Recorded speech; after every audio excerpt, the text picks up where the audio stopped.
Buenas tardes, sean bienvenidos al Ateneo de Santander. Esta tarde tenemos con nosotros a don Pedro Antonio Reche, profesor de inmunología en la Universidad Complutense de Madrid y una persona que conoce muy a fondo este complejo universo de las vacunas, de sus virtudes y también quizás de algunos de sus inconvenientes. Eh, el profesor va a pronunciar ahora una conferencia, le va a presentar antes Gervasio Portilla, que es miembro de la junta directiva de este Ateneo. Y cuando el profesor termine su intervención, será tan amable de responder a las preguntas que ustedes quieran hacer a lo largo de esta jornada. También quiero saludar a las personas que están siguiendo esta conferencia a través de la página web del Ateneo de Santander, donde se está transmitiendo en directo y donde quedará grabada para que en los próximos días, semanas, años o siglos, si es que esto dura, digo la tecnología porque nunca se sabe, pues se pueda ver en cualquier momento y desde cualquier lugar del mundo. Y yo ya sin más le paso la palabra a Gervasio Portilla, no sin antes recordarles, aunque ya parece ridículo hacerlo, que apaguen los teléfonos móviles o que al menos los dejen sin sonido. Y ya tienes la palabra, Gervasio. Muchas gracias, presidente.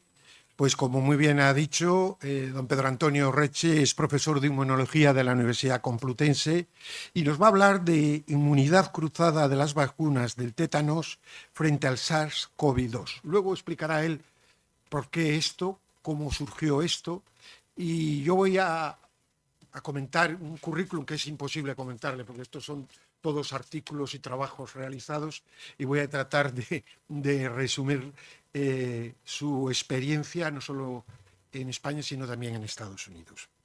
Don Pedro Antonio Reche es catedrático de Inmunología del Departamento de Inmunología de la Facultad de Medicina de la Universidad Complutense, donde dirige el grupo de investigación de inmunomedicina e inmunoinformática desde el año 2006, año de su incorporación a la Universidad Complutense como investigador Ramón y Cajal, segundo mejor puntuaje en biomedicina. Previamente trabajó en el Dana-Farber Cancer Institute de Boston, Estados Unidos, donde comenzó como investigador e instructor de medicina, acabó siendo director de bioinformática de una unidad de vacunas frente al cáncer. Previamente realizó estancias postdoctorales en el Departamento de Bioquímica de la Universidad de Cambridge, en Inglaterra, entre el año 95 y 98, y en el Instituto de Investigación de Knox de California entre el año 1998 y 2001. Las principales líneas de investigación incluyen a. Predicción de inmunogenicidad y descubrimiento de epítopos. B. Condicionamiento de la inmunidad para las células epiteliales y tumorales. Y C. Estructura de función de citoquinas y sus receptores. Ha realizado contribuciones de gran impacto en diferentes campos de la biología molecular, inmunología y bioinformática, siendo su producción científica de las más destacadas de la Facultad de Medicinas. Y precisamente, pues, su trabajo en vacunas ha sido noticia en prensa y en televisión, pero eso se dejamos que lo comente él en la entrada. Y me voy a ahorrar todos estos trabajos publicados en revistas médicas que pasan el centenar, no creo que pasan el centenar, y que yo creo que lo importante es que le escuchemos a él. Bien, es verdad que se lo he dicho varias veces, hay que intentar ser, que lo tratamos de entender todos, lo va a intentar y yo creo que lo va a conseguir. Muchísimas gracias por estar aquí acompañándonos y tuya es la palabra. Muchas gracias.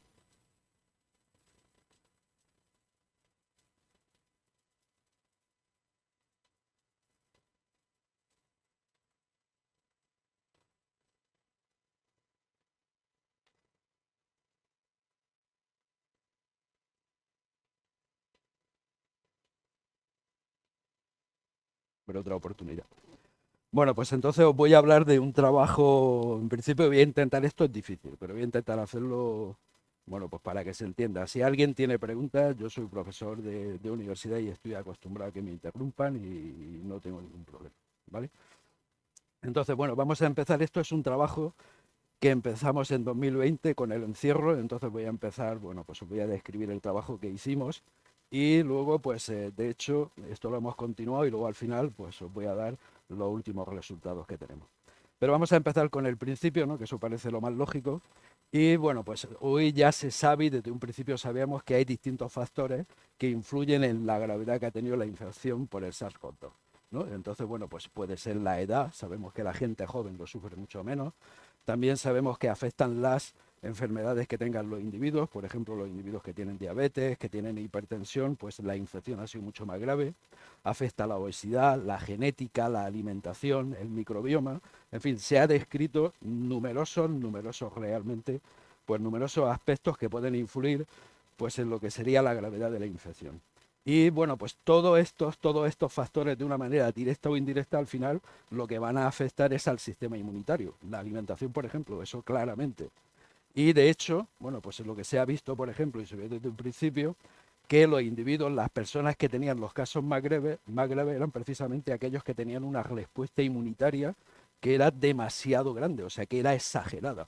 ¿Vale? Y eso era casi una especie de hipersensibilidad.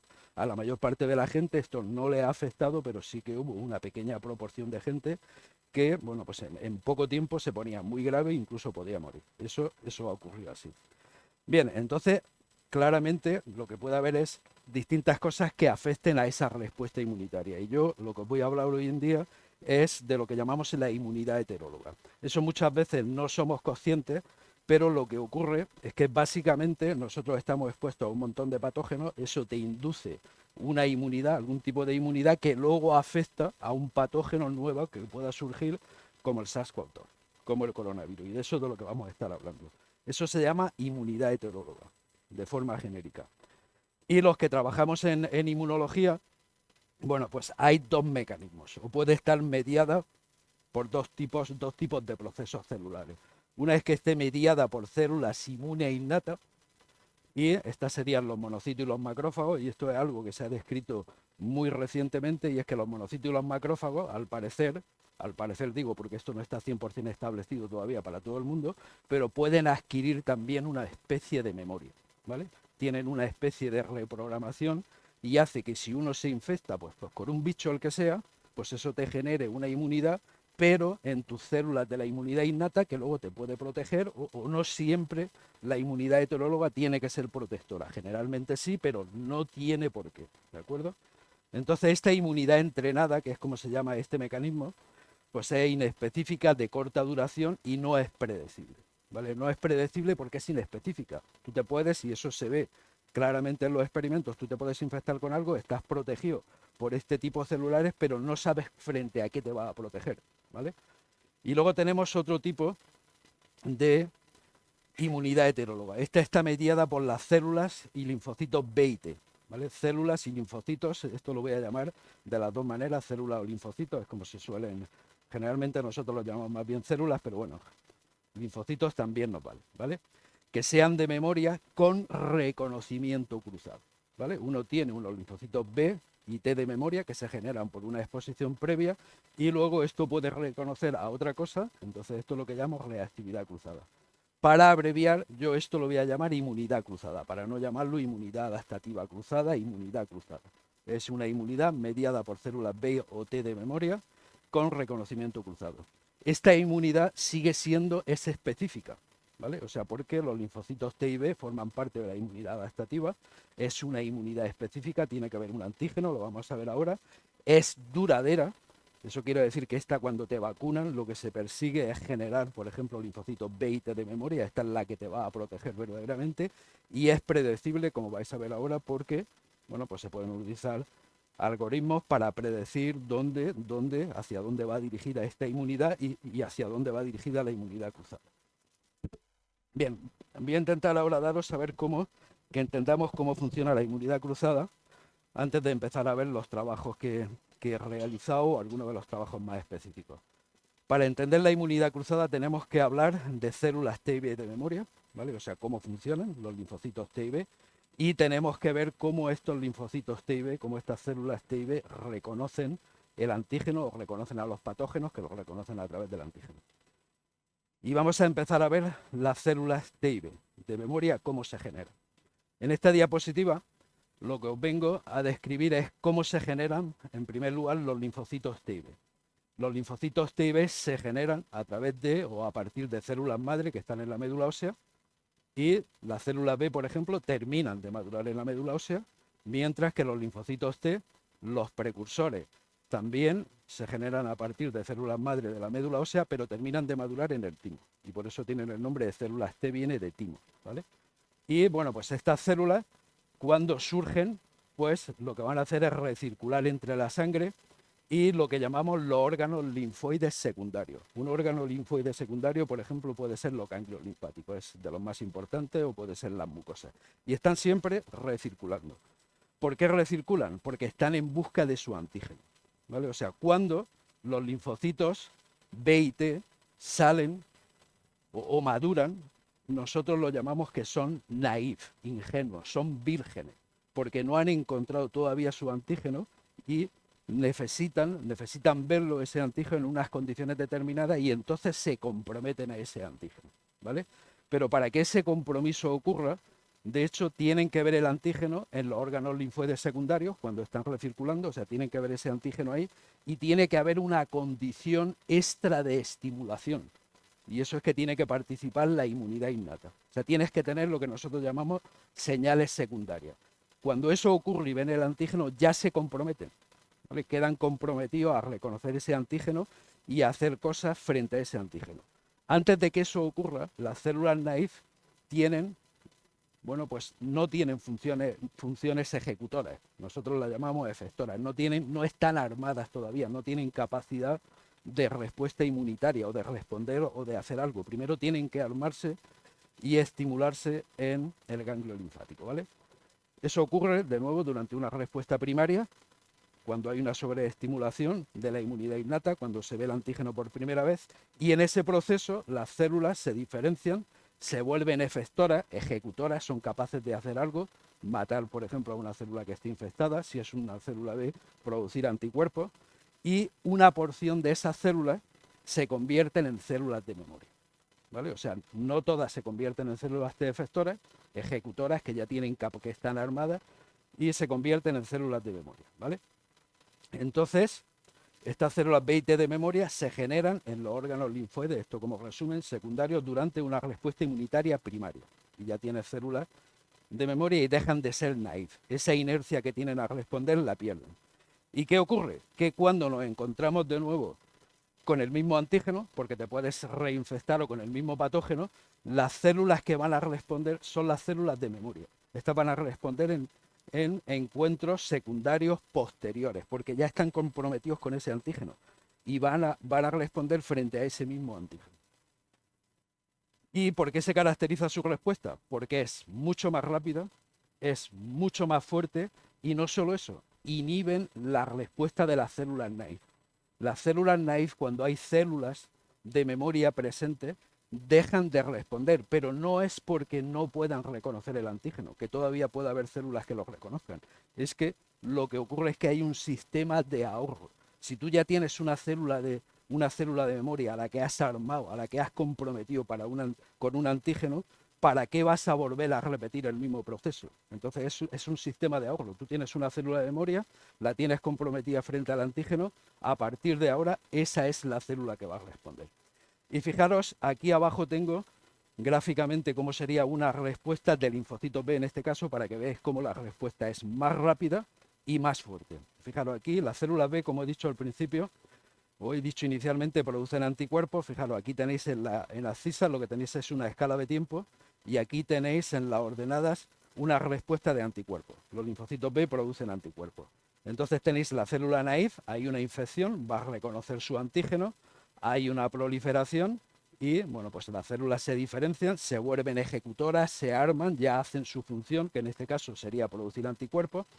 Y fijaros que esto ocurre al día 7, si esto es una célula naïf, ¿vale? Al día 7 Y luego, pues el patógeno, el agente infeccioso, pues se eliminaría y te queda una pequeña proporción, las células se pierden, la mayoría, te queda una proporción de células que se convierten en células de memoria. Fijaros que hay más células de memoria que en AIF. La especificidad de antígeno es la misma, van a reconocer lo mismo, solo que estas están comprometidas y diferenciadas. Y ya cada vez que lo vean, van a responder muy fuertemente. Y esto lo veis aquí, una infección secundaria. Se repite la infección y fijaros que el pico de la respuesta ya no es a los 7 días. El pico de la respuesta es a los 3 días. A los 3 días ya están produciendo anticuerpos y no solo eso, sino que producen mucho más anticuerpos, ¿vale?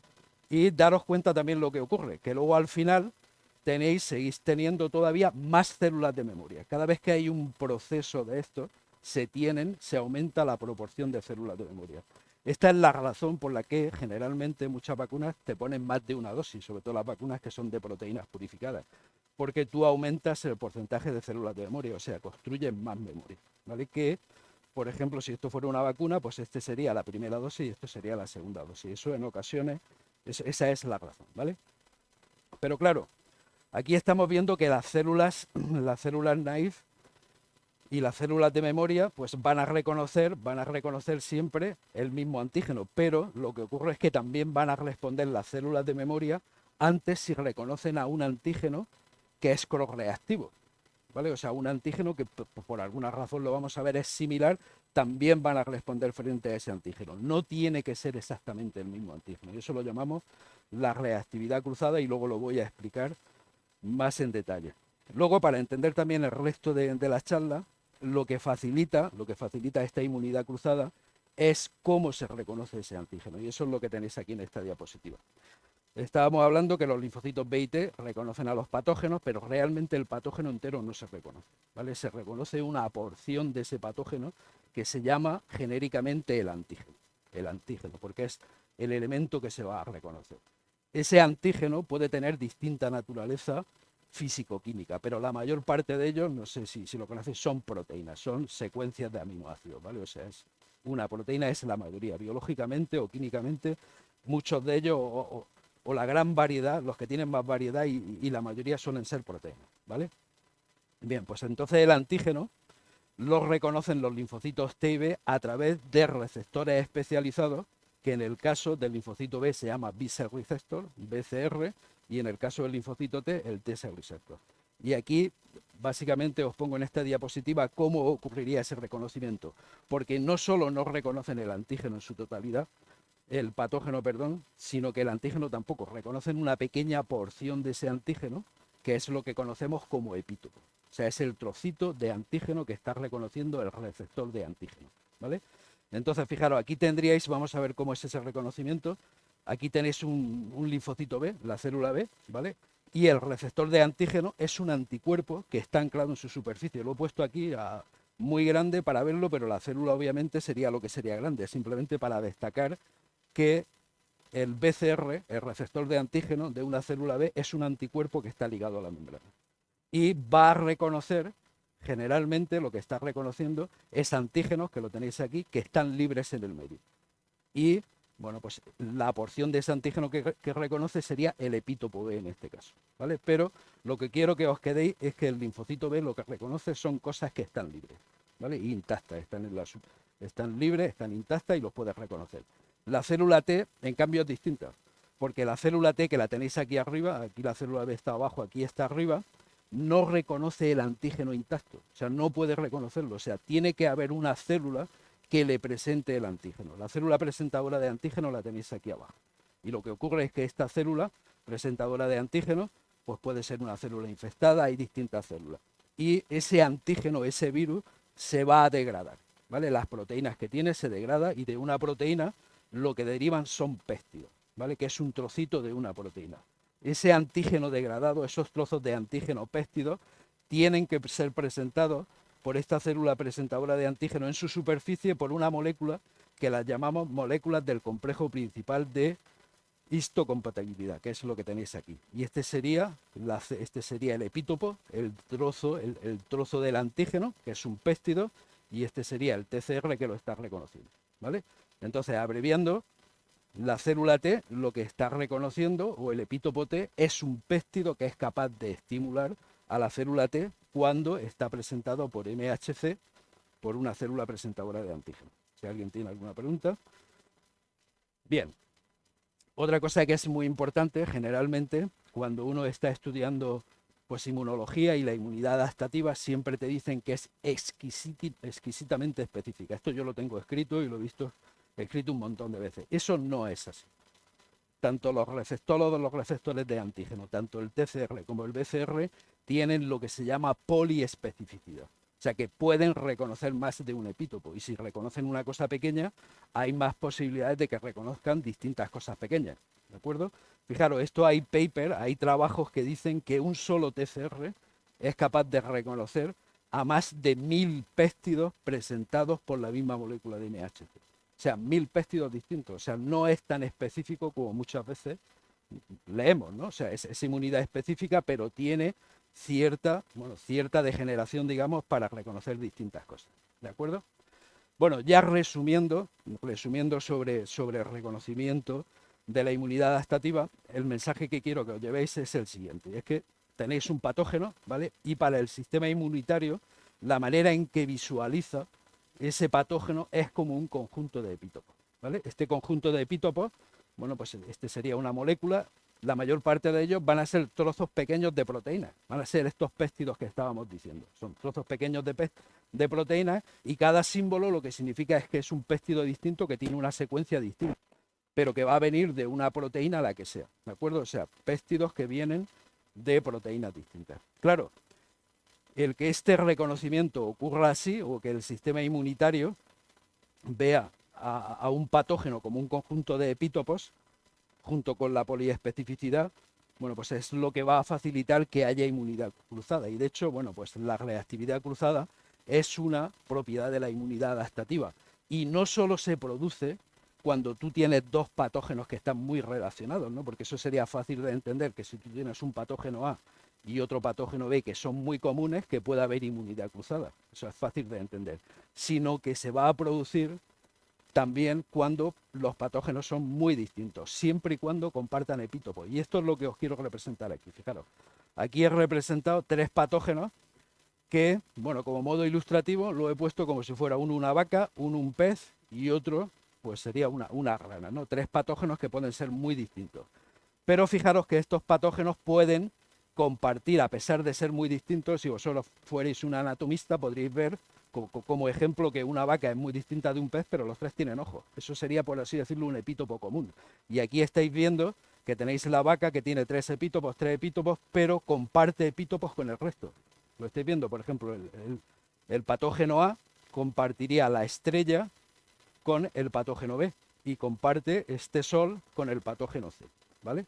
Entonces, en la inmunidad adaptativa, también para entenderla, como es una respuesta de memoria que se genera frente a un patógeno primero y luego va frente a otro patógeno, la sucesión de encuentros es súper importante. O sea, no es lo mismo ver al patógeno A primero que ver al patógeno B primero. Y esto es lo que quiero decir. Fijaros, si un individuo se infectara con el patógeno A, tú generarías inmunidad adaptativa, células B de memoria y T de memoria, frente al Sol, el Pentágono y la estrella. Y tendrías inmunidad adaptativa frente al B y frente al C. ¿Por qué? Porque comparte epítopos con el primero.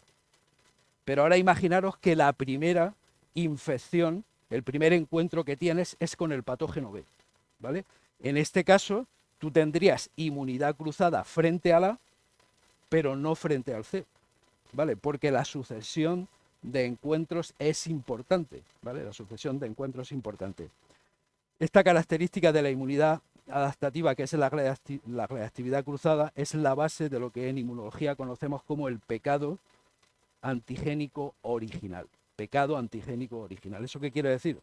Que los encuentros primarios con patógenos que uno tiene inicialmente van a condicionar la respuesta inmune adaptativa que tú vas a tener durante el resto de la vida, ¿vale? Eso es súper importante. Lo primero que te encuentras y te viene a decir, bueno, pues lo importante que es la exposición que tienes durante tu infancia a distintos patógenos y a las vacunas. Eso es muy importante porque eso determina en gran medida la inmunidad que tú tienes a lo largo de la vida.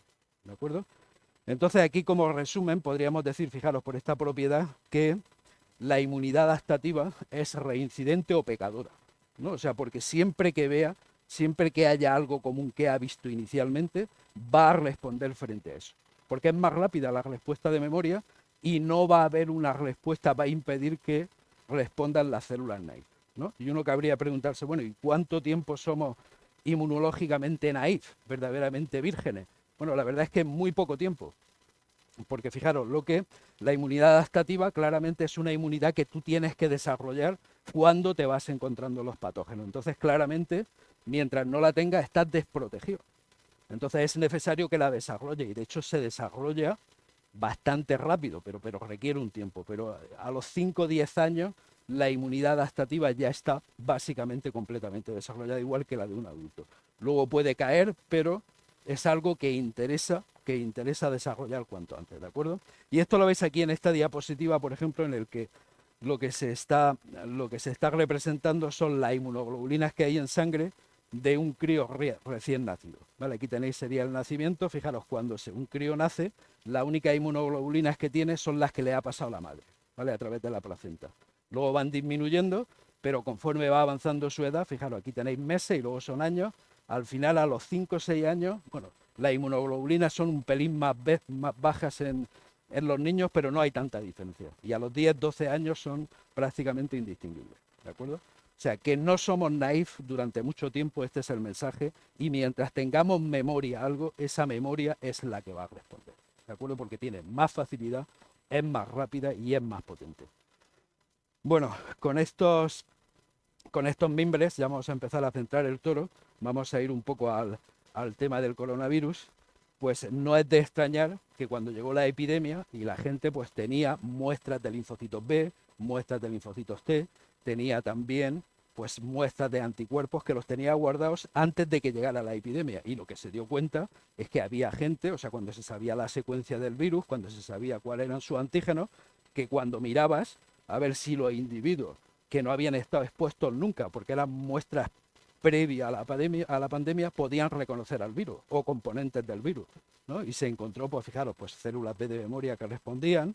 Se ha encontrado que en individuos no expuestos, hasta el 80% en algunas poblaciones de África que no estaban expuestos y que es prepandemia, eran capaces de responder frente a epítopos T del virus, o sea que la reactividad estaba ahí y era inmensa, y esto porque no era algo, digamos, que se pudiera publicar, por así decirlo, en el mejor de los sentidos. Esto costaba, esta idea de que había algo que posiblemente te pudiera estar protegiendo, no era digamos, lo más publicable en el momento, ¿vale?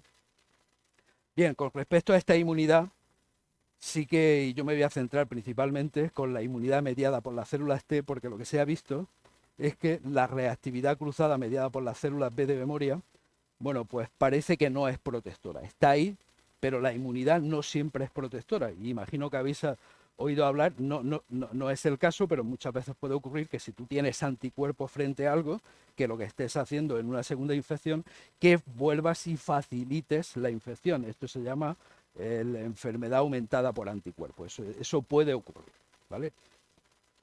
Pero en este caso lo que se ha visto es que la inmunidad mediada por ser en el coronavirus, esto no se sabe si ocurre. Yo por lo menos no he leído mucho de que los anticuerpos faciliten la segunda infección, pero no son protectores, los tiene ahí, no te protegen, ¿de acuerdo? No tienen capacidad protectora.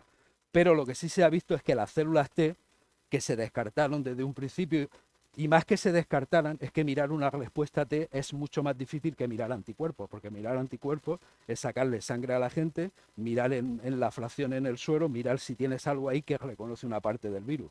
Eso en el laboratorio es facilísimo de medir. Y cuando se desarrolla una vacuna, generalmente te centra en eso, pero por cuestiones tecnológicas, porque es mucho más fácil de medir que trabajar con una célula T en la que para medir una respuesta, recordad que necesitáis dos tipos de células, la que presente y la que responde. Una célula presentadora y una célula T. O sea, en vez de un ensayo bioquímico se necesita un ensayo celular. Entonces las células T generalmente, pues muchas veces su respuesta se mira menos. Pero lo que está claro es que en el coronavirus la inmunidad T parece ser más importante a la hora de proporcionar protección, y la inmunidad cruzada, bueno, pues eso hay distintos artículos que dicen que está proporcionando y que proporciona protección, ¿de acuerdo? Bueno, ¿y cuáles han sido las fuentes potenciales de inmunidad cruzada frente al SARS?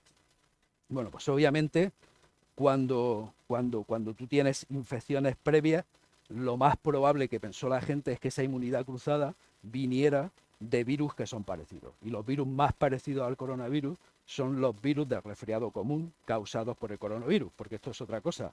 El resfriado común, bueno, pues se nos ha dicho últimamente que lo causa el coronavirus mayormente. Ya os digo yo que no, porque yo trabajo en el rinovirus y es el rinovirus el que causa la mayor parte de las infecciones respiratorias superiores. No el coronavirus, que también, pero esto sería el 10 o el 20%. El otro puede llegar hasta el 70% con el virus sincitial. Pero sea como sea, lo lógico es que lo primero que se pensó, y de hecho hay evidencia de que proporcionan, de que hay reactividad cruzada, pues son los virus de resfriado. Ha habido otras propuestas como la influenza, el herpesvirus, bacterias. Nosotros ya sabéis que nos vamos a centrar con las vacunas. Y solo quiero daros aquí en esta diapositiva 2 puntos. Y es que existen dudas de que los coronavirus, los coronavirus de resfriado, sean una fuente de inmunidad cruzada mediada por las células B. Eso todavía, bueno, hay artículos que te dicen que sí y hay artículos que te dicen, bueno, pues esto hay que mirarlo de otra manera porque a lo mejor no. En cambio sí que se ve que la inmunidad cruzada por los coronavirus T, esto sí que se ha demostrado bastante bien. Y lo que se ha visto también es que tú cuando miras, tú puedes evaluar la inmunidad cruzada que te viene de esta fuente, ¿vale? ¿No? Porque tú puedes tener los péptidos que tienes, ¿no? y puedes saber cuáles son los fragmentos que tienes que comparar. Lo que se ha visto es que toda la inmunidad cruzada T no se puede atribuir al virus del coronavirus. O sea, hay una gran proporción de respuestas que no se pueden explicar, de respuestas cruzadas que no se pueden explicar por el coronavirus, ¿vale? Y en este contexto, bueno, pues es donde yo en un trabajo inicial en el que tuve la suerte aquí de venir a exponer, bueno, pues básicamente nosotros lo que exploramos es que las vacunas pueden ser una fuente importante de inmunidad cruzada. Pero fijaros, yo es que no solo pienso que sea frente al coronavirus, yo soy de los que pienso que incluso frente al resto de los coronavirus, ¿vale? Y de hecho tengo trabajos que lo dicen así. ¿Y por qué es eso? Bueno, porque la inmunidad, como estáis viendo, como he dicho en el primer trabajo, esto se genera cuando eres niño, ¿vale? O sea, cuando eres inmunológicamente naif, y un determinante esencial en ese desarrollo es la exposición a patógenos, verdaderamente, pero también a las vacunas. Porque si estáis viendo, este es el calendario vacunal, a los críos pequeños a partir de los 2 meses se le ponen distintas vacunas y se le está vacunando. Bueno, pues esto va aumentando exponencialmente casi, ¿no? O sea, porque este calendario, me parece que era de 2020, yo creo que ya las vacunas, si no se han duplicado, no, pero hay muchas más vacunas ahora, y si hay algún médico que me corrija, pero creo que van evolucionando y se han incorporado bastantes más vacunas, ¿vale? Aquí no está, por ejemplo, rotavirus, que sé que se utiliza, y en fin, alguna que otra vacuna. Pero donde quiero ir es que fijaros que si tú desarrollas la inmunidad adaptativa, y la inmunidad cruzada es una propiedad de la inmunidad adaptativa, uno del mayor condicionante, mi hipótesis es que tienen que ser las vacunas. Las vacunas son una fuente importante de reactividad cruzada. Esa era mi hipótesis, ¿vale? Y entonces en el caso del coronavirus, pues la quisimos evaluar. Esto fue un trabajo que es un trabajo seminal que hicimos in silico. Esto lo hicimos cuando estuvimos en el encierro, me entretuve con el ordenador en hacer esta cosa. Y básicamente, bueno, pues si habéis seguido mi charla, tampoco es tan difícil si tienes las herramientas, porque básicamente, si tú quieres saber si hay inmunidad cruzada entre las vacunas y los virus, ¿vale? Es una cuestión de ver cuáles son los epítopos de las vacunas, cuáles son los epítopos de los virus, y ver si este conjunto, esta intersección que tenéis ahí, no está vacía, ¿vale? O, que fue lo que yo hice, con quién se produce o con qué vacuna se produce esa intersección. Eso era lo importante, porque no se sabía en el 2020 todavía. Bueno, pues se podría haber, no sé si habría alguna hipótesis, pero no se sabía qué vacuna podría inducir esa inmunidad cruzada, ¿vale? El caso es cómo demostrarlo. ¿Y cómo demostramos nosotros que esa inmunidad cruzada podría existir? Bueno, pues esto, como os decía, es un trabajo que hicimos computacionalmente.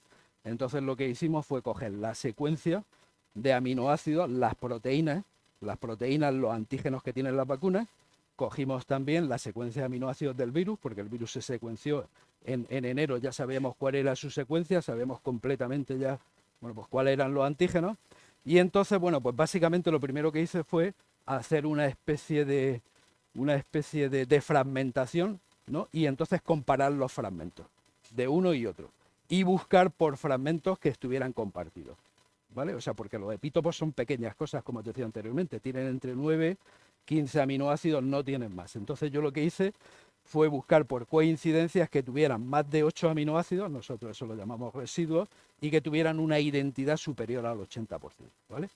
Y bueno, pues seguidamente lo que hicimos también, ya que tienes esas coincidencias, entonces lo que tienes que hacer es decir, bueno, ¿cuáles de esas coincidencias, cuáles de esos péptidos son susceptibles de ser reconocidos por las células B, los linfocitos T, ¿no? Y eso también se puede predecir, ¿de acuerdo? Y esto te varía el conjunto de epítopos cross-reactivos. Pues bien, los resultados de ese trabajo lo tenéis aquí, ¿vale? Y básicamente, para desvelar el final, lo que vimos es que las vacunas, la vacuna triple bacteriana que es de la difteria, el tétanos y la pertussis de estosferina, fue la única vacuna que salía como una fuente importante de inmunidad cruzada. La única, no la otra, fijaros, y esto lo tenéis aquí, estaban con todas las vacunas, es que ni siquiera tenían péptidos en común. Si lo estáis viendo aquí, muy pocos péptidos en común, solo estas dos vacunas, ¿vale? Y aquí tenéis solo esta vacuna, perdón, que tenéis dos versiones, porque yo lo hice con dos versiones. La que se utiliza inicialmente, esta vacuna viene en dos sabores. Uno en el que se utiliza la bacteria de pertussis completa, y esta es la que se llama DTP, WP, y luego tenéis la versión que se utiliza ahora, sobre todo en los países occidentales, la mayoría, yo diría que el 90% es DTP-AP, esto es por acelular, ¿de acuerdo? Y bueno, pues en este estudio no solo vimos que era esta vacuna, sino que los antígenos del tétanos y la difteria eran suficientes para proporcionar la inmunidad cruzada, ¿vale? O sea que el pertussis, los antígenos de pertussis, no tenían, en mi estudio, no tenían contribución. ¿Por qué?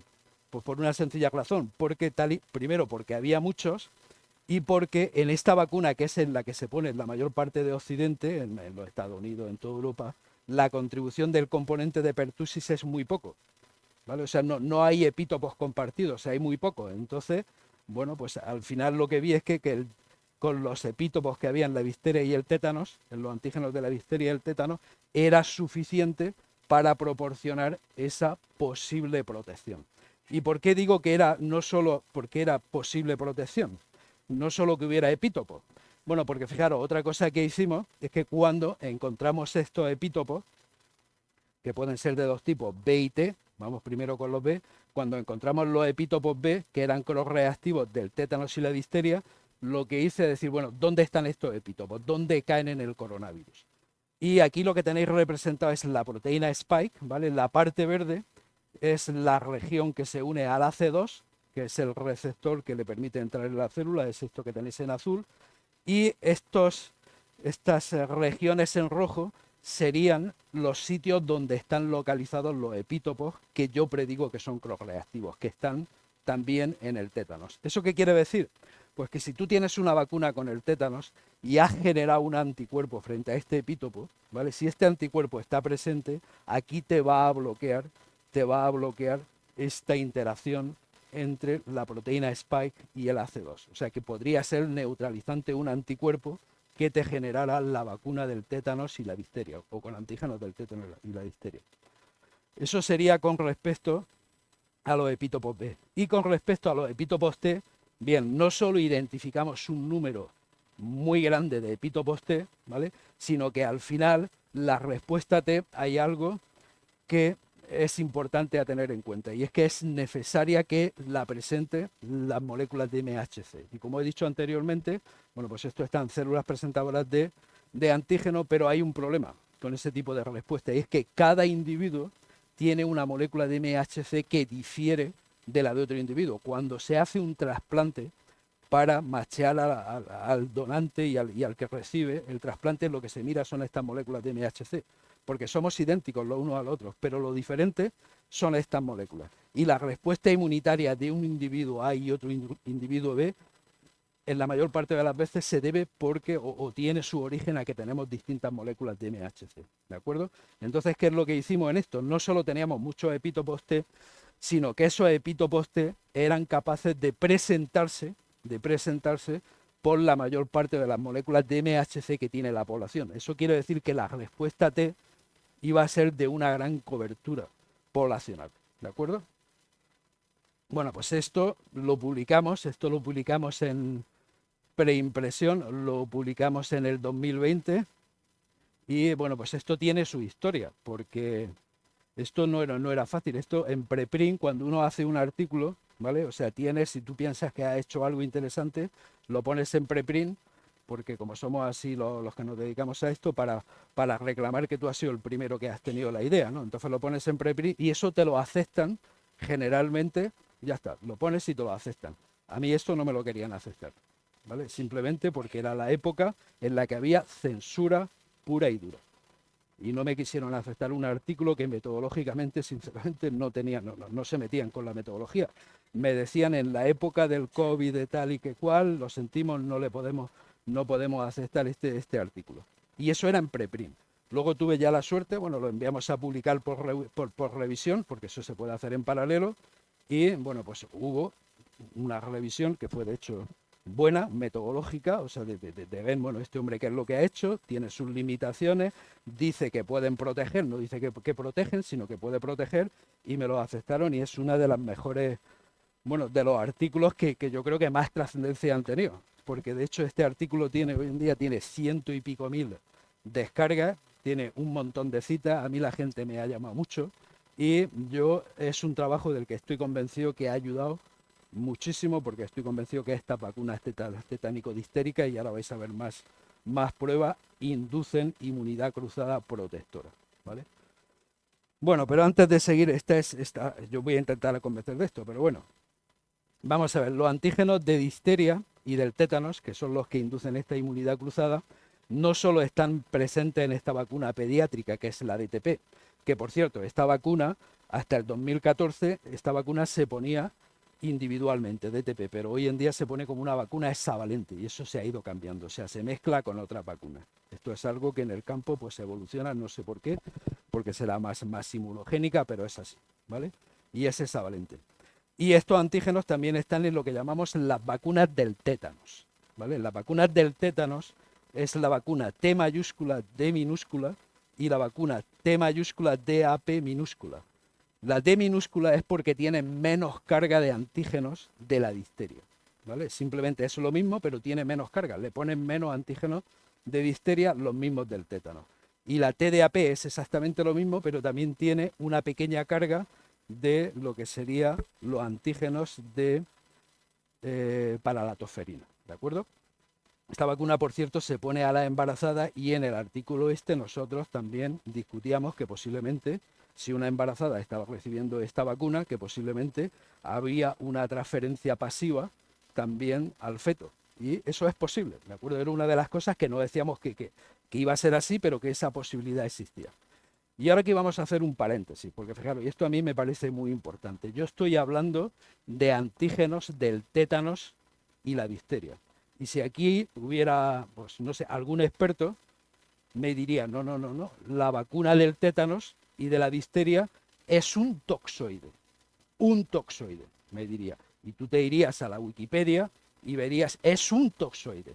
Y le preguntaría a otro experto, un toxoide, y dirías, el propesto es un toxoide, pero no es un toxoide. Y esto es lo que intento desarrollar, o no es solo un toxoide.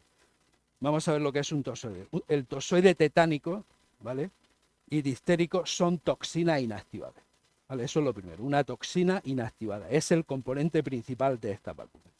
Y, bueno, pues estas toxinas se aíslan de cultivo de la bacteria del tétano, o sea, tú las cultivas, tienes un fermentador, que las tenéis aquí, las bacterias del tétanos y de la difteria, y aíslas esta toxina, ¿vale? Y entonces la desactivas. ¿Cómo la desactiva? Pues esto lo tenéis aquí, generalmente es una inactivación química con glutaraldehído o formaldehído, y ves esta cara aquí que tiene infeliz de que te va a hacer daño porque el daño esta bacteria te lo causa por esta toxina, o sea, esto es lo que la hace patogénica, ¿de acuerdo?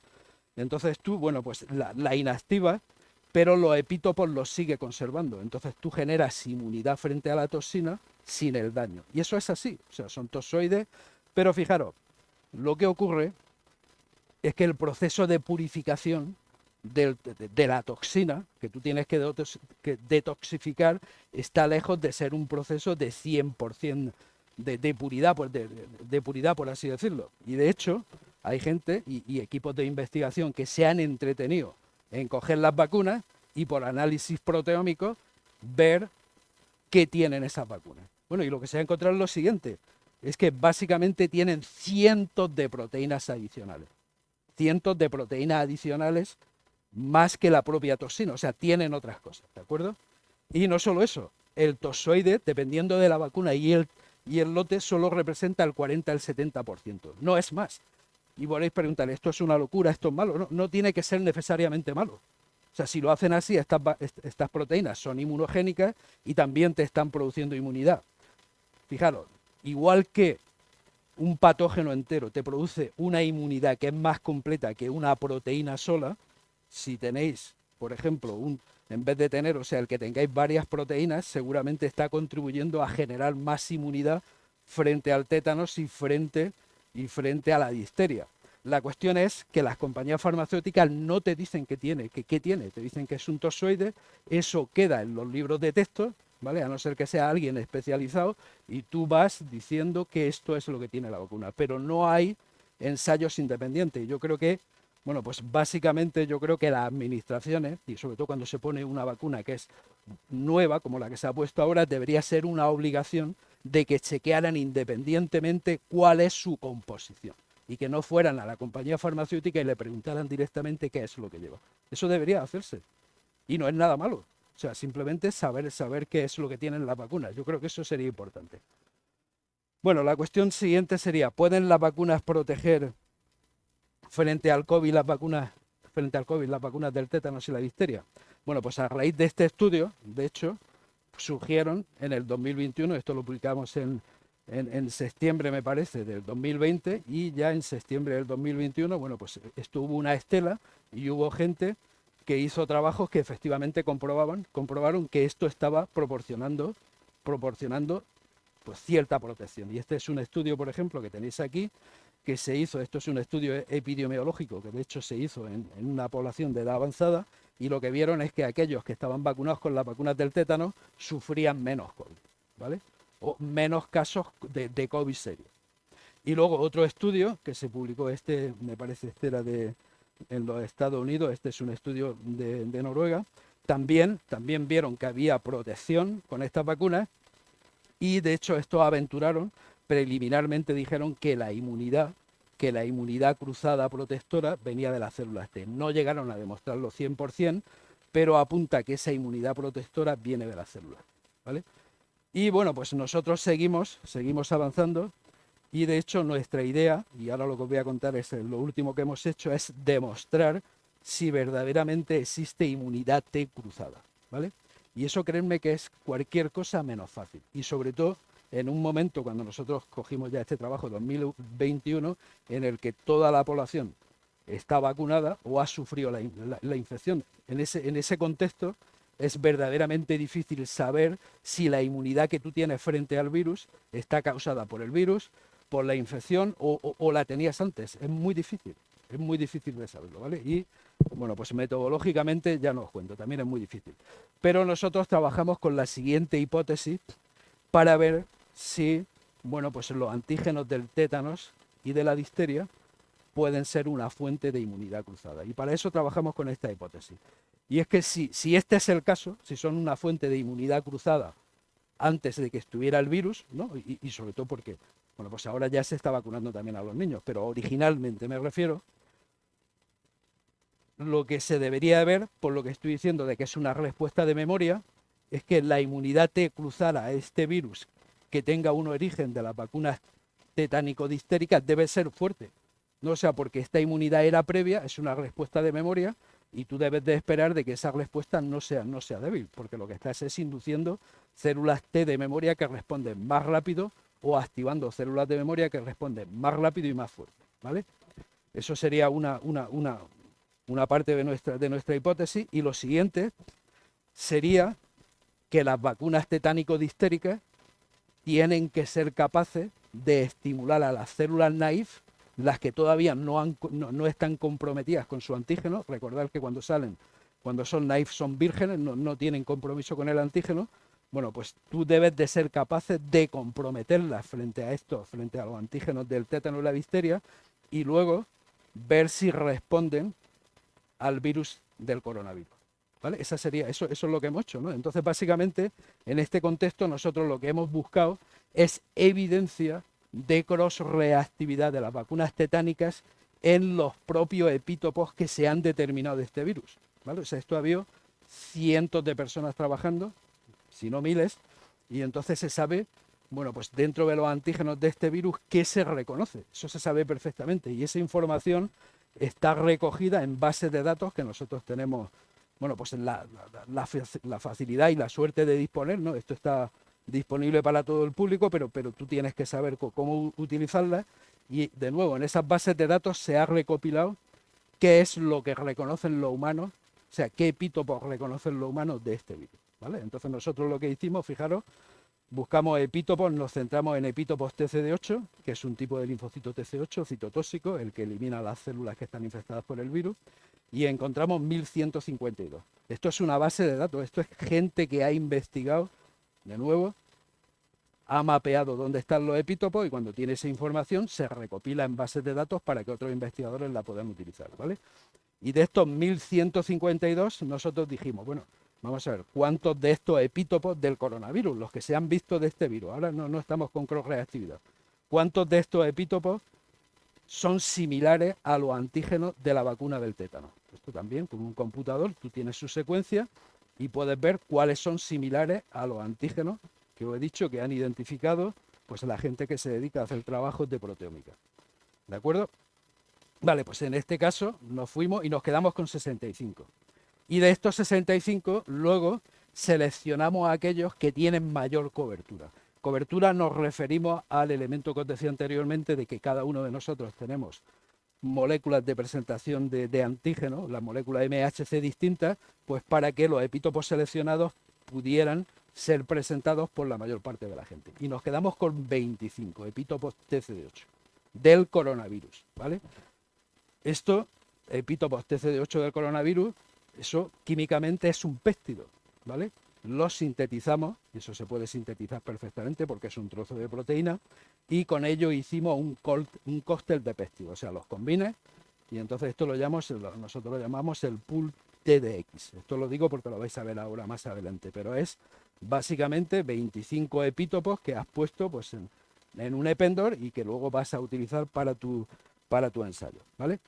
¿Cuáles fueron los ensayos para probar las dos hipótesis estas que os decía de que la respuesta fuera más grande y que hubiera una inducción de novo de respuestas frente al coronavirus? Bueno, pues básicamente, fijaros, lo que se hace para determinar una respuesta existente que es de memoria, nosotros sacamos, bueno, pues células de la sangre de voluntarios generalmente, y aquí le pones estos epítopos, ¿no? Porque son los epítopos estos 25 que hemos seleccionado, esperas 16 horas y entonces en el laboratorio tenemos, bueno, pues metodología para saber si esas células T se están activando, ¿vale? Y entonces lo que medimos es, por ejemplo, pues si producen citoquinas, ¿vale? Y esto sería una respuesta de memoria, porque estamos mirando a 16 horas.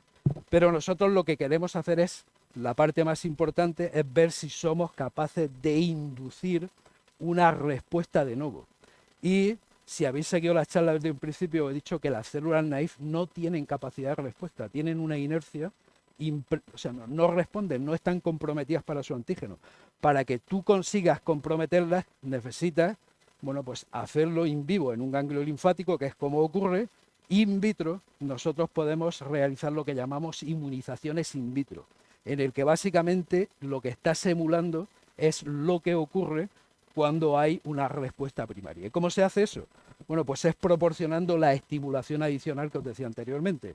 Entonces tienes el mismo paciente coges células presentadoras de antígeno por una parte, le pones la vacuna con estimulación, le pones una serie de, bueno, de citoquinas para que se sobreestimule esta célula presentadora de antígeno, y estas son las dos cositas estas que salen aquí, que significa que está más estimulada, y ya que la tienes estimulada, cogemos y aislamos células naïf del mismo paciente, células que no tienen capacidad de respuesta. Tú coges estas células naïf, se las pones a cualquier cosa, y perdonad la expresión, ni se coscan, no hacen absolutamente nada.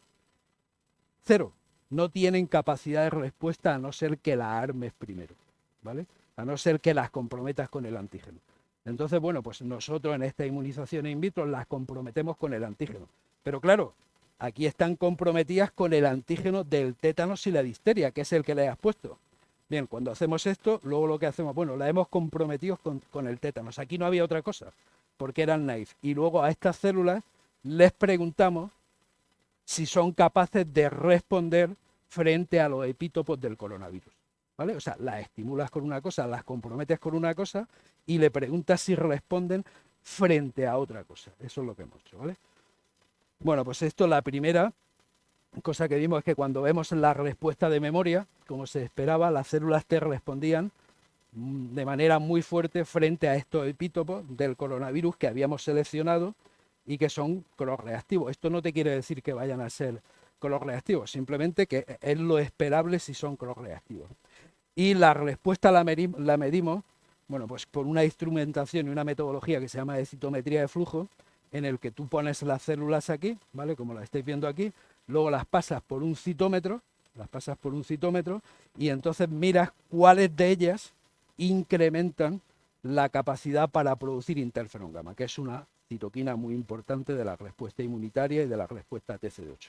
Y nosotros miramos, bueno, pues el porcentaje de células que expresan interferón gamma. Entonces esto, claro, tú necesitas tus controles y miramos las células que responden, esto sería una respuesta de memoria, frente a este pool que era el cross-reactivo, pero también frente a péptidos de otros virus y péptidos del coronavirus, pero que no son cross-reactivos, que no lo hemos seleccionado utilizando esta estrategia, ¿vale? Entonces, básicamente lo que vemos, y aquí tenéis, fijaros, pues esto sería, aquí tendríais la población de células que producen interferón gamma, la tenéis aquí remarcada, esto sería la población de células que producen interferón gamma en respuesta a los péptidos cross-reactivos, y aquí sería el análisis que se hizo con 10 pacientes, entonces, o con 10 sujetos porque no eran pacientes, era gente joven voluntaria. Pero lo que se observa es que las respuestas, como te decía anteriormente, a este cóctel de péptidos que es potencialmente cross-reactivo es muy grande, y es tan grande como la que se produce frente a los epítopos de la proteína Spike, frente a la que todo el mundo estamos ya vacunados, ¿vale? O sea, es tan grande como esa, ya hemos pasado la infección, fijaros, ¿no? Entonces, bueno, esto era lo esperable si la hipótesis es buena, si la selección es buena, pero no nos dice que los epítopos sean cross-reactivos. Esto lo vemos en esta diapositiva y aquí se ve claramente. ¿Qué es lo que hicimos aquí? Esto sería cómo se hizo el proceso de inducir una respuesta de nuevo en células T-naïf que no tienen capacidad de responder. Entonces, bueno, pues hay que hacerlo, hay que coger dos tipos de células, tienes que irradiarlas, tienes que poner una citoquina. Esto sería un poquito más en detalle qué es lo que se hace. Pero el caso es que consigues células que las comprometes frente a los antígenos del tétanos y la difteria, que es la vacuna que estás poniendo, y luego preguntas frente a los péptidos que tenéis aquí, los mismos péptidos, y fijaros ahora lo que ocurre.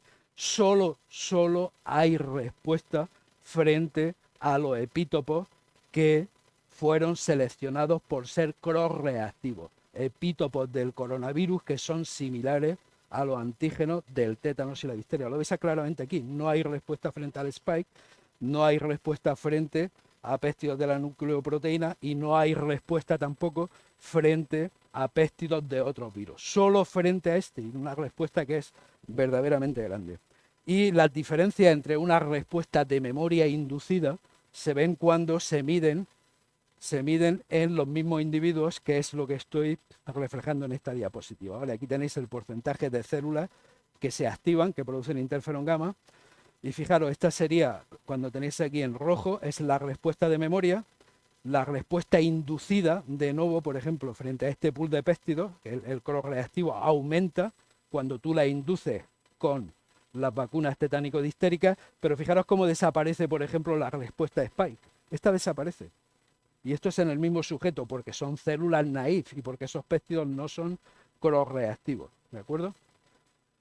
Bueno, y aún fuimos más, ¿no? Lo que hicimos, bien, esto parece que va por buen camino, entonces tuvimos acceso a ratones y lo que hicimos en este caso es que previamente habíamos comprobado que algunos de estos epítopos que eran del coronavirus se pueden también presentar por las moléculas del ratón, porque el ratón son distintos. Imaginaros, si nosotros tenemos distintas moléculas de MHC, imaginaros el ratón es completamente distinto. Pero aún así, nosotros comprobamos que había computacionalmente epítopos que podían presentarse también por el ratón y que podían ser epítopos en el ratón, ¿de acuerdo?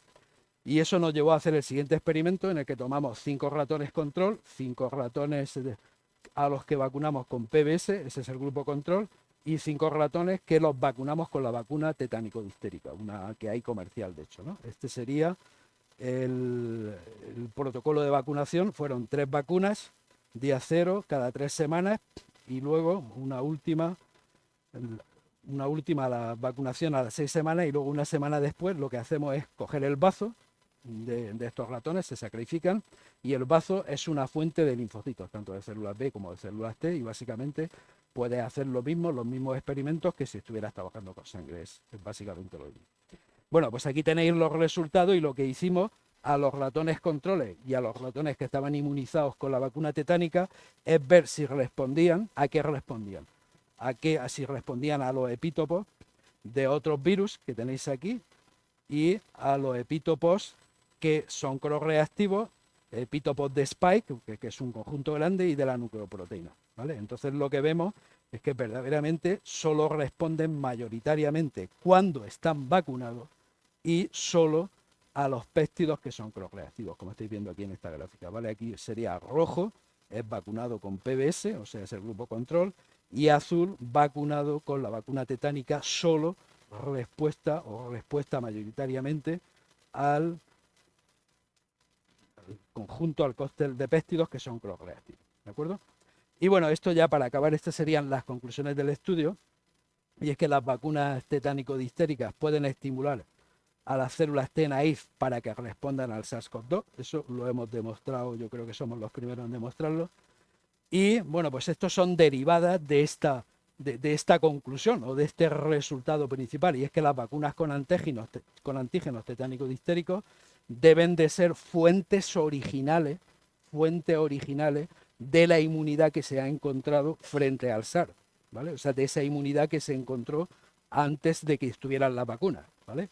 Y no solo eso, las inmunizaciones con vacunas tetánicas han debido de contribuir a la respuesta frente al SARS-CoV-2 durante la pandemia, o a modular esa respuesta, porque es más fuerte si es cross-reactivo, ¿de acuerdo? Y bueno, esto sería una diapositiva para acabar, y es que creo que esto sería algo positivo, y es que la vida puede ser peligrosa. Yo creo que había una tendencia a asustarnos, y sí que hay muchos bichos que nos pueden hacer la puñeta, pero no hay ninguna razón para vivir con miedo, porque, bueno, entre otras cosas, contamos con el sistema inmunitario que está muy bien preparado, y entonces, bueno, pues hay que evitar caer en el miedo y en el pánico. Y bueno, pues simplemente gracias. Este es el grupo con el que trabajo. La mayoría son estudiantes y no están aquí, pero no están en la foto ya porque no he podido sacar una foto más reciente. Pero esta es la gente que ha trabajado en la parte esta última que he contado, y este paper, de hecho, está ya aceptado, casi aceptado para publicar. Y eso es todo. Ahora, si tenéis cualquier pregunta...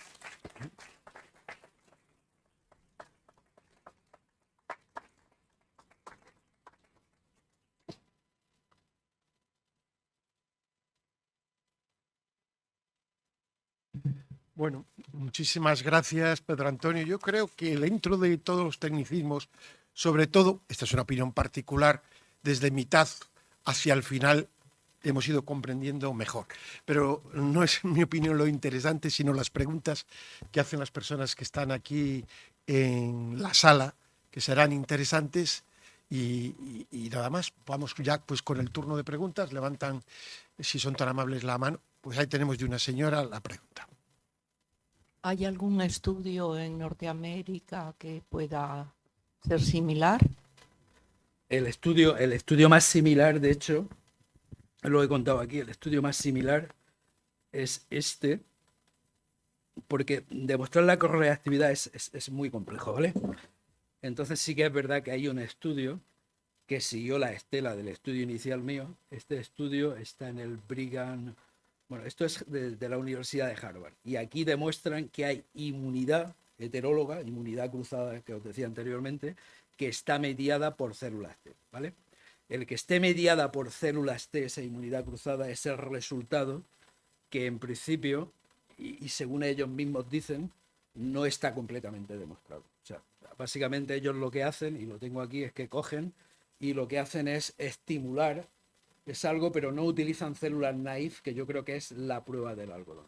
Ellos lo que cogen es células T, y son células que tienen un pool de células de memoria, o sea, tiene de todo, ¿vale? Y entonces la estimulan con antígenos del coronavirus y con la vacuna TD. Y entonces lo que hacen es comparar los TCR, que es el receptor de antígenos, de las células que se están expandiendo.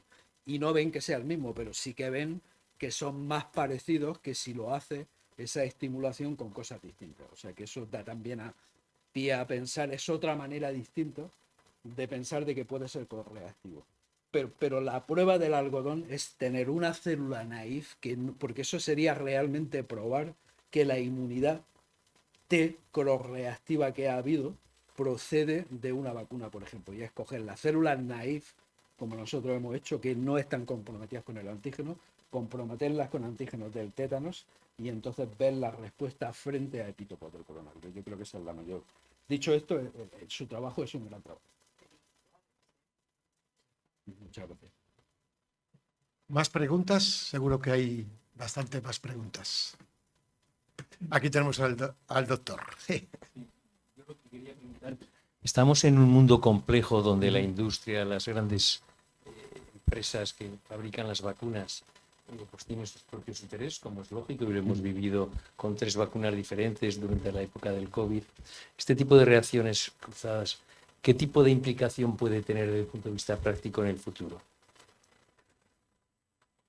Vamos a ver, práctico, yo creo que lo más importante es no tener miedo. Práctico para la industria farmacéutica ninguna, o sea, porque si tú quieres hacer... No para la industria, para la población. Bueno, pues Porque para el la COVID población sigue existiendo y es probable que pueda venir nuevas épocas donde se... Bueno, yo creo, y esa es una opinión particular, o sea, que cuando venga un patógeno, yo creo que lo que se puede hacer, o sea, nuevo, que hay primero, o sea, que hay que tener unos controles, y yo creo que no se puede entrar en pánico, y yo creo también que no se debe de utilizar el miedo tanto como se ha utilizado. Esa es mi opinión. Y bueno, esto ya son un poco, digamos, terrenos un poco fangosos, pantanosos. Esa es mi opinión. Hay inmunidad cruzada y yo la primera charla la tengo y desde las primeras preguntas que me hicieron, o sea, los datos eran claros. Desde un principio, cualquiera que seguía la patogenicidad de este virus sabía que este virus no era tan patogénico. Yo eso ya lo sabía al principio, no lo sabía, 2020 claramente, al principio cuando empezó, pero en septiembre y en mayo ya había datos que indicaban que no era tan patogénico. Esos datos ya estaban ahí. Yo creo que la pregunta del doctor... Sí. Quería hacer otra pregunta que probablemente más de una persona lo pueda pensar en este sentido, puesto que es un inmunólogo y trabaja con los virus. Tenemos, pues, las vacunas se desarrollan de una forma muy rápida en relación con el COVID, pero, por ejemplo, tenemos otras infecciones por virus, por ejemplo, es el virus del SIDA, y sin embargo no se ha avanzado en ese sentido. ¿No podría existir también algo? En general, los virus que varían mucho es muy difícil, o que se cronifican, es muy difícil conseguir una vacuna. Generalmente la mayor parte de las vacunas que tenemos y que son efectivas es frente a virus que producen una infección aguda. Es bastante más fácil.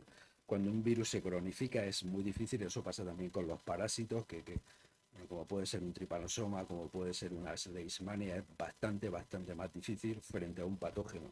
que produce una enfermedad crónica, encontrar o desarrollar una vacuna que sea efectiva. Es bastante más difícil. Y en concreto el VIH es un exponente de ese tipo de virus que se cronifica, que puede estar latente, que está durante mucho tiempo que no se manifiesta, luego puede volver a manifestarse. Entonces, en ese tipo de patógenos, desarrollar una vacuna, desde el punto de vista técnico y conceptual, o sea, es bastante más difícil.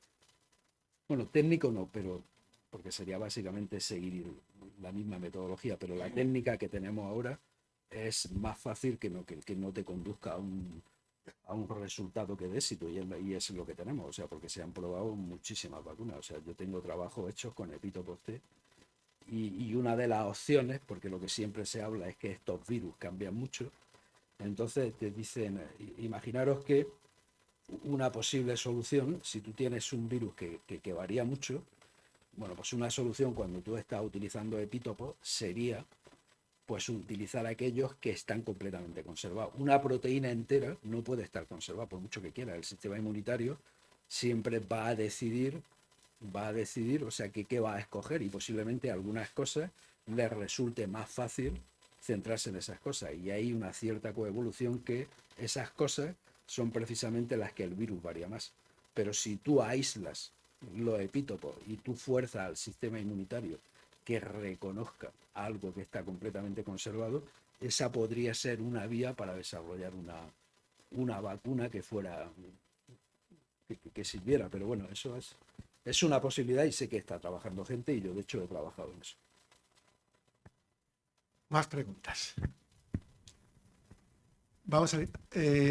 Primero el señor y luego la señora que había pedido don Aurelio, y luego la señora. Sí, buenas tardes. Muy buenas. Bueno, creo que ha sido una presentación extraordinaria, muy compleja, y para los profanos un poco difícil de comprender, pero bueno, se entiende la dimensión y la importancia de la investigación que están haciendo en este sentido. Una cosa que se nos ocurre, yo creo que la mayoría tenemos muchas preguntas, pero sobre todo muchas dudas, ¿no? Sobre todo, pues, cómo se ha tratado todo el tema del coronavirus. Tenemos muchas dudas y el miedo es inevitable. Creo que sería muy interesante conocer hoy la opinión en general, si se tiene más miedo al virus o se tiene más miedo a las vacunas actuales que se vienen haciendo. Pero bueno, al margen de esto, yo lo que sí quería preguntarle es que qué proyección práctica, qué acogida puede tener esto en el estamento científico y también en el estamento político e industrial, estas investigaciones que ustedes están haciendo, que darían muchas más garantías en cuanto a carencia de acciones secundarias si lo relacionamos con las vacunas que tenemos de Pfizer, en fin, de las que hay de Janssen, etcétera, ¿no? ¿Qué proyección tiene y qué posibilidades hay de que la vacuna difteria, tétanos, pertusis pueda ser, o difteria, tétanos, porque la tosferina pues queda a un lado, qué posibilidades hay de que esa vacuna se llegue a considerar y en procesos posteriores se utilice para la inmunidad de la comunidad? Esta es una pregunta excelente, comprometida. Bastante, vamos a ver. Uno cuando investiga algo, la verdadera fuente cuando hay un problema para investigar algo es saber la verdad y por qué ocurren las cosas. Eso no siempre tiene por qué tener una trascendencia práctica. O sea, claramente yo ya les digo que esta vacuna no va a sustituir a la vacuna del COVID. Eso es así, porque cada vacuna y la industria y lo que se financia es para que haya, bueno, pues vacunas que sean para cada patógeno. Eso, desde un punto de vista, tiene lógica, ¿no? Y la industria farmacéutica, bueno, pues tienen que conseguir su dinero. O sea, esto no va a sustituir, pero yo creo que revelar una verdad siempre es importante. Eso es importante. O sea, hoy en día estamos acostumbrados a que cualquier cosa que se haga va a tener una trascendencia práctica. No tiene por... Yo creo que esto la tiene, objetivamente y humildemente. Yo creo que el que se ha vacunado de esto, y he conseguido cientos de email de gente que me ha dicho ni yo me he infectado, ni la gente que se ha puesto esta vacuna. Eso me lo han dicho, o sea, honestamente, muchísima gente, ¿vale? Entonces, pero esto va a sustituir prácticamente al desarrollo de vacunas. No, esto es algo interesante como se estudian muchas cosas, muchos procesos, y yo creo que el saber que eso ocurre y que, por ejemplo, si hay una situación de pánico, que la gente sepa que a lo mejor, bueno, pues no es que hay que hold your horses, como dicen los ingleses, y que hay que tomarse las cosas un poco con más tranquilidad, pues puede servir. Esto también puede servir para otra cosa. Esta vacuna, de hecho, la vacuna tetánica es una vacuna que está recetada, y eso yo lo dije las primeras veces cuando me entrevistaban, cuando esta vacuna está recetada para los adultos cada 10 años, y hay mucha gente que no se la pone. Entonces yo creo que es una cosa que, bueno, pues que es conveniente. Generalmente las vacunas más antiguas y más completas, bueno, pues suelen ser muy seguras. Esto no es una vacuna que lleve un año, esto lleva ya muchísimos años en el mercado y es algo muy seguro, ¿no? Y es una cosa curiosa porque hay estudios de gente que me lo decía, ¿no? O sea, en fin, en principio esta vacuna es aconsejable para los adultos y te dicen, está dentro del calendario, que cada 10 años todo el mundo se la debería de poner. La señora que había...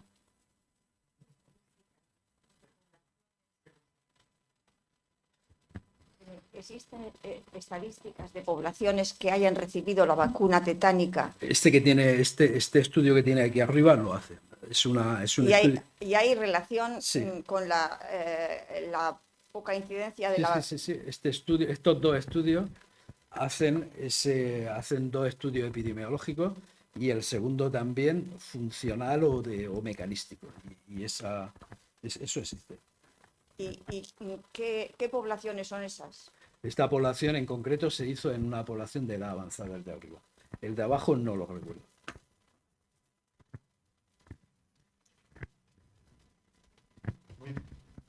Más preguntas.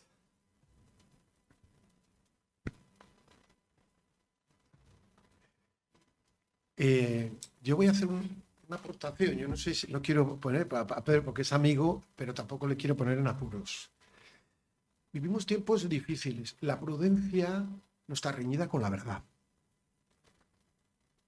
Así Voy a es. esperar porque cuando yo hablé por primera vez con Pedro, buen amigo, fue a raíz de aquel reportaje que salió sobre la inmunidad cruzada, que verán ustedes que a los pocos días desapareció.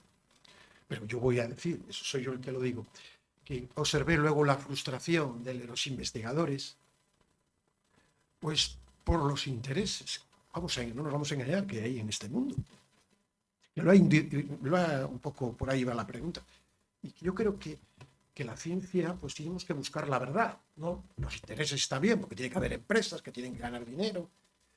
¿Y qué pasó con el paper primero? Que se mandó a vacunas de España, ¿no es así? No quiero ponerte en apuros, profesionales, porque parece mentira que en un país libre tengamos que hablar así. Pero ustedes son inteligentes y lo entienden. Trabajan en una universidad pública, pero yo no. Yo puedo hablar lo que crea conveniente, pero también con prudencia, porque estas cosas de salud hay que ser muy prudentes. Y tampoco es decir, tengo aquí tenemos doctores de medicina que saben que la ciencia avanza y lo que ahora es blanco luego puede ser amarillo. Pero, bueno, eso es lo que se tendría que tener en cuenta. Perdón, esa pregunta. No sé si te he puesto, Pedro, en la... No, simplemente, pero eso es así. Este artículo, yo cuando lo publiqué de primera, pues lo envié a varios sitios y claramente, o sea, algo que en principio tú te podrías haber metido con no ya el segundo artículo, pero el primero en el que tú podrías haber criticado la metodología, pero básicamente se criticó el atrevimiento de publicar eso, ¿no? O sea, que había que esperarse, y eso vino de la Asociación de Vacunas, que había que esperarse a la nueva vacuna, sí o sí.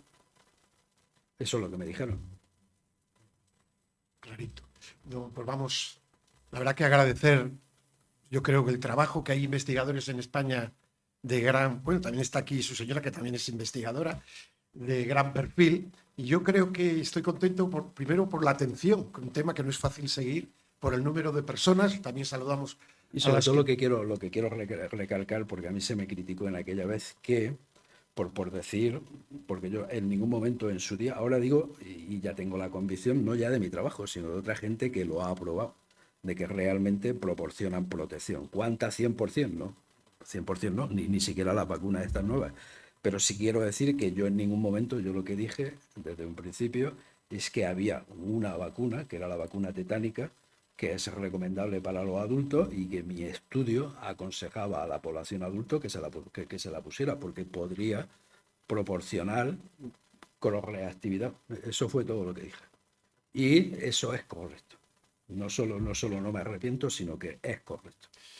Pues muchas gracias. Necesitamos muchas personas así libres que trabajen para el bien, nada más, sin más interés, y que en España tenemos grandes investigadores, investigadoras, gente joven, pero ya vemos, ¿no?, cómo estamos en el mundo hoy en el tema de la libertad, que ese es otro gran reto para que aquí, por cierto, pues defendemos. Pero en fin, la libertad para buscar la verdad, ¿no? Nadie tiene la verdad absoluta más que Dios. Muchas gracias por estar a todos. Gracias, Muchas Pedro. gracias por escucharme.